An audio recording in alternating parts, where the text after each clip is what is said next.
When we die, our soul departs from our body. And the soul goes on a journey that has many stages to it.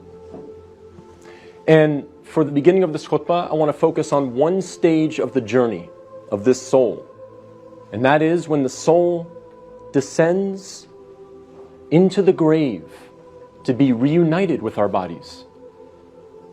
And when the soul is coming down, it witnesses the janazah, the funeral. And your body is laying there on the ground, wrapped up, getting ready to be buried. And you're descending and you're seeing this, and you're hearing it, you're experiencing it. And when the people then take your body and place it in the grave, your soul descends in there, into the grave, to be reunited with your body.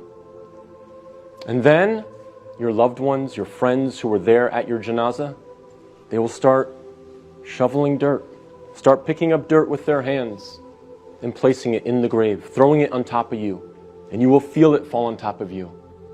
And they will do this until you are completely covered up. And you will be there in the grave, covered up, and you will have consciousness. You will be alive. Not physically, obviously, but your soul will experience this. And then after your family makes some du'as, and they say some nice, kind words about you, they'll walk away. They'll leave. And you will hear their footsteps, as the Prophet, peace and blessings be upon him, said, that you will hear their footsteps as they walk away. And you will be there alone, in the grave, by yourself. Darkness, silence. What happens at that point? Two angels come to you, Munkar and Nakir.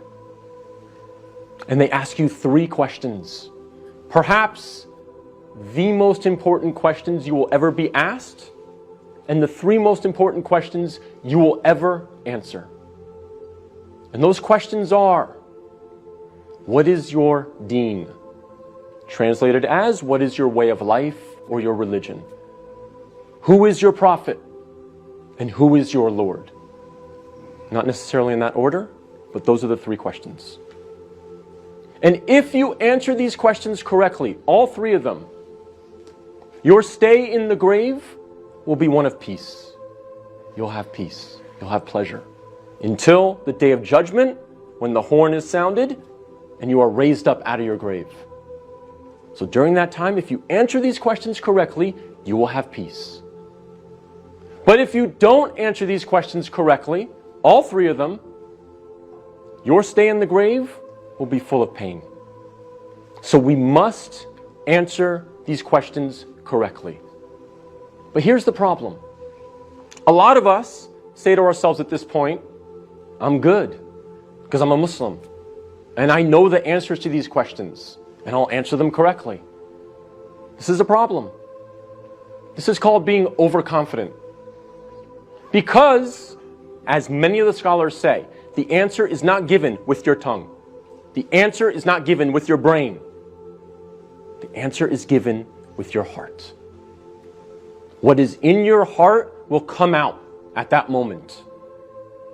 And so if you lived your life not praying, not striving to implement Islam, not striving to understand the Quran to the best of your ability, if you spent your life not really striving to be a Muslim, a true Muslim, trying to practice, then Islam really was not in your heart.